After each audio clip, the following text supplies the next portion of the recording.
Hai para pecinta dangdut mania, ketemu lagi bersama saya. Kali ini saya akan membedah salah satu album kaset pita miliknya bintang-bintang BBR yang berjudul Suka-Suka.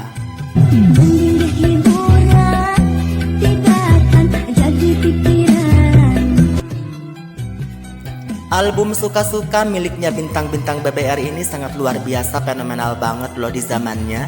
Dimana di album kaset pita ini nama-nama penyanyinya satu persatu dipanggil untuk naik ke atas panggung. Ceritanya bintang-bintang BBR ini tengah menggelar acara roadshow di salah satu panggung hiburan.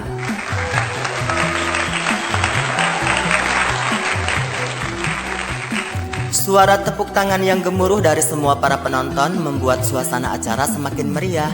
Terlebih-lebih artis-artis yang tampil adalah artis-artis andalan dari grup BBR seperti Iis Ariska, Henty Agatha, Yeni Arwan, Rika Arcella, Nenden Arpa, Elis Arie, Hussein Ajiz, tentunya juga diiringi oleh pemusik-pemusik handal dari Batara Group pimpinan TOP.